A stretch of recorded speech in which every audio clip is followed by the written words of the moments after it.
Hey folks, this is Gabe at Security.org, and today I want to talk to you about IPVanish. Now, IPVanish is a VPN that purports to just do that, help you vanish when it comes to being seen online, but it wants to help you engage when it comes to the consumption of content. So we're talking streaming services, we're talking torrenting and things of that nature. So let's see how well they can accomplish this.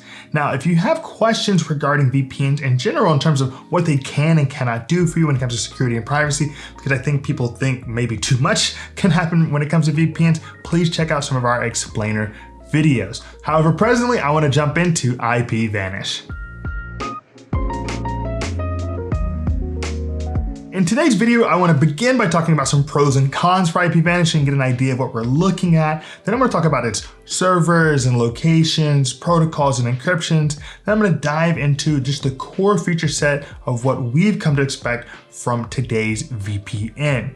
Then I'm going to talk about some of the testing related to WebRTC, DNS, even speed testing to see how quick this baby can go. And finally, I'm going to dive into a mobile application, show you what it's like to actually use it on my iPhone Pro before recapping everything when it comes to my experience with IPVanish. Right off the bat, I want to talk about the pros for IPVanish. One being the fact that they actually have phone support. This is just really not seen for VPNs in this day and age. You just don't have any VPNs that are going to give you that phone support. They also have 24/7 live chat options and email support, so you're going to get taken care of when it comes to IPVanish. Additionally, they give you 10 simultaneous connections. So once again, you can have everybody on the block using your VPN. Not saying that's what you should do, because I think that goes against their rules. On top of all that, they do make it pretty easy to torrent and seem to do a great job of maximizing the bandwidth that they have at their disposal. Now, when it comes to cons for IPVanish, the first is that they are based in the United States, which of course is where a lot of the people watching this video, I'm sure, live. Therefore, it's part of the Five Eyes Surveillance Alliance. And that's kind of exacerbated by the fact that they also have historically given up a little bit of information in a criminal case, which makes us wonder what all are they actually logging with their zero logs policy. Now let's talk about some of those foundational and infrastructure pieces of IPVanish, like the fact that they are based in Orlando, Florida. Now, Florida man's a real thing. Florida's a wild place. I think we all know that. Even me, when I was younger, I used to ghost ride the whip down in Florida. But fortunately, IPVanish is not restrained to just that locale. They have over 1,000 servers. They got something like 40,000 plus IP addresses all around the world, which is great because you want that access. You want to be able to be in lots of different places, and you want there to be an access point physically near you.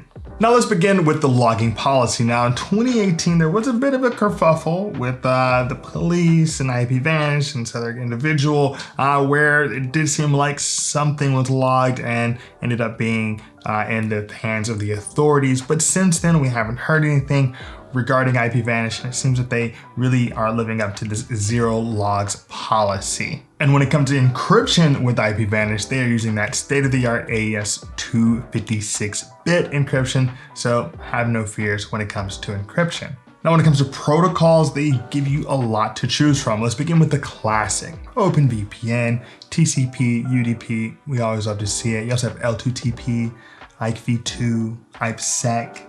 A lot of protocols out here in the market, and IPVanish is taking advantage of a lot of them, but no WireGuard. No WireGuard with IPVanish. Something we would love to see. The new kid on the block, the fast kid on the block. It's like the kid who moved to your community from Jamaica. It's just cultural. People like to run fast. It's just how it goes.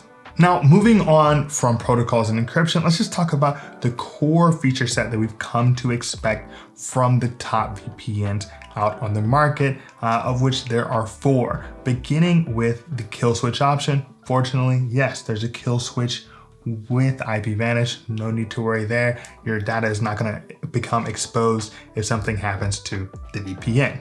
Secondly, we gotta talk about torrenting. You can torrent really well with IPVanish. They really want you to engage in content. You know, we need to send a massive video to somebody and I wanna do it for some reason through Tor or something, I can do so with IPVanish. When it comes to split tunneling, IPVanish does give you the ability on a number of different devices. And the final core feature we have to talk about with most devices is the ability to jump on streaming services. And you can jump on streaming services with IPVanish. So you're going to be able to, you know, watch what you want to watch, where you want to watch it for most things. Of course, that's not every streaming service, but it's definitely the ones that at least I'm looking at. So now that we've gone over some of these core features, let's talk about leaks. And fortunately, we didn't have any leaks when we used IPVanish. We did a DNS leak test, did a WebRTC leak test, because we don't want leaks anywhere. And fortunately, that was not an issue for us, no leaks. So let's go ahead and dive into our speed test. Now let's look at the speed test with IPVanish, but before we get ahead of ourselves, I always like to do a speed test with no VPN whatsoever, just to see where I'm at in terms of my speed in the home on that day. I just give a little bit more of a baseline for the overall speed test I'm gonna do for each continent. Now with IPVanish, or the time that I did IPVanish, I was getting 239 megabits per second download and 293 megabits per second upload. So just a really solid thing for me. You know, Brooklyn is always hit or miss. So that was my experience with my Verizon fiber here in BK, you know, sharing with my wife, neighbors, things of that nature. Now, when I went to the IPVanish New York City server, I was able to get 260 megabits per second download, which is 20 faster than when I was getting without a VPN whatsoever, which is always great. But I did see 100 megabit per second drop. So it went from 293 to 192 when it comes to that upload speed. So that was a massive difference, but overall pretty solid, as one would expect considering I'm already based in New York.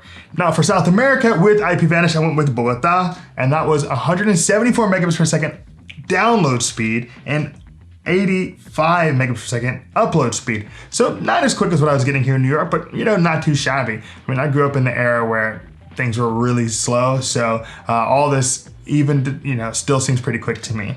Now for Asia, I decided to head on over to Tokyo, you know, Eastern capital, love it. And I got 141 megabits per second when it came to download speed, and I was able to get 95.9 megabits per second upload speed. So pretty quick, especially considering Tokyo is, I don't know, like a 13, 14 hour flight from New York. So pretty solid, looked pretty good, had a good experience in that sense. So now that we've gone ahead and do a speed test with IPVanish, let's just go ahead and do a full mobile application run through my iPhone 12 Pro Max. All right, so let's just go ahead and do a little quick mobile walkthrough for the application for IPVanish.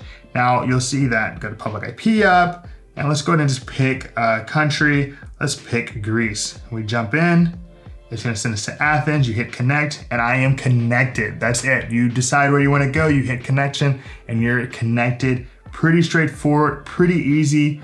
You can decide by going up to that upper left-hand corner exactly the different locations you'd like. You can have various favorites. I have just Argentina as my favorite here. And I can go look at all the nations that are available here: Luxembourg, Madrid, United Kingdom, Mumbai, Norway. I mean, just tons and tons of options all around the world with IPVanish. Now, what's cool with IPVanish is that you can decide how you'd like to sort it. So if you note, I hit, so let me just do a slow motion. I go into the top left, then I can hit on that right side, and then you can sort by city, you can sort by country. And then, you know, you can decide, you know, a little bit further how you want to go.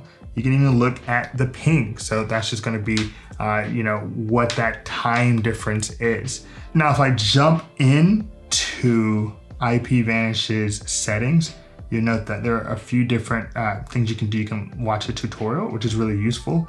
So you can see here, it talks about privacy and the different elements that they're not collecting. It talks about connect on demand, disable on demand, trusting Wi-Fi networks. You can see that I have my Wi-Fi network is called Stanford Bridge.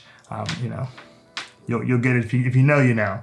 And then you can just go and set up your device. I've already done this already, but it's just something that's available to you. Now, what's even more useful is you can go in and decide between IPv2, IPsec, when it comes to protocols. So you do get a little bit of the ability to decide between the two right here in the mobile application in the advanced features. Now, if you look, you'll be able to actually go a little bit deeper into IPVanish, and from there, you can make a few more decisions when it comes on demand, like, add domains you would like IPVanish to automatically secure your connection to. That's pretty cool. So there's certain places you definitely want to always make sure you have a VPN connected. You can actually add those domains directly in the mobile application. Sometimes that's something you have to do from your computer, but with IPVanish, you can do it directly from like your iPhone. So here we are. You can see, checking out IPVanish, voila.